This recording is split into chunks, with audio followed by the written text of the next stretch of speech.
If y'all heard that hot dogs weren't invented for baseball games, no, but for tax dodging. Coming at you.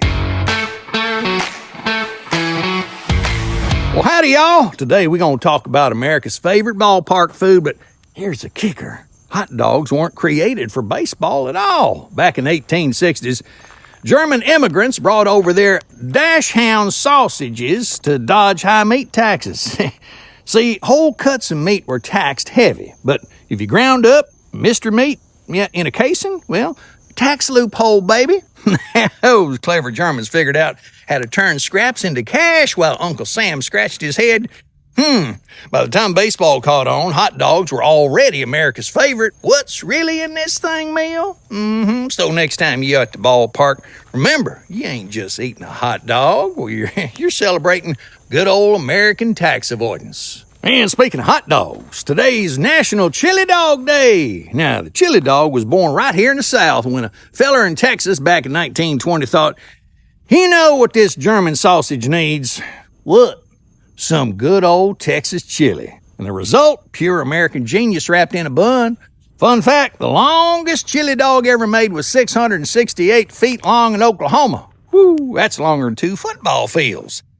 Get this, they used 1,776 hot dogs, 1776, to celebrate America's birthday. Y'all, that's what I call patriotic portion control. So today, grab yourself a chili dog and remember, sometimes the best American inventions happen when cultures collide in the most delicious way possible. Let's talk about the South's favorite spread. What is it? Pimento cheese. Y'all might call it Southern pate, but down here we know it's liquid gold. This creamy concoction was actually created by accident in the 1910s when a Georgia grocer mixed leftover cheese with pimento peppers. What was he thinking? To avoid throwing it away. Oh, okay. What started as Depression-era resourcefulness became the unofficial appetizer of the South. Here's a fun fact. Georgians consume more pimento cheese per capita, that means for folks, than any other state. We're talking about 12 pounds per person a year. Woo-hoo-hoo-hoo. That's enough spread on every cracker from Atlanta to Savannah. Y'all, we got some wisdom today from the good book. In Matthew chapter 14, Jesus feeds 5,000 people with just 5 loaves and a couple of fish. Now, that might sound impossible, but just think about it. Jesus knew the power of good hospitality. He didn't just provide food, he created community.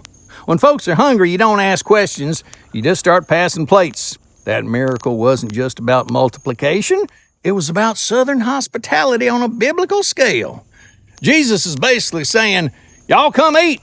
And friend, if feeding thousands with leftovers isn't Southern cooking magic, I don't know what is. Ain't nothing better than country music and comfort food. Lots of songs written about food, from jambalaya to cheeseburger in paradise. Country artists know it. Singing about good eating hits different. If there was a #1 hit about chili dogs, it might go something, well, like this. Well, I walked into that diner with my stomach growling loud, ordered up a chili dog, and it made me feel so proud. Yep, that's the beauty of country music. It celebrates the simple pleasures that make life worth living. Whether it's love, heartbreak, or a perfectly dressed hot dog. That's all for today's Have Y'all Heard? Because now y'all have. Go ahead and leave a comment if you're smart or smiling or hungry. Until next time, later taters.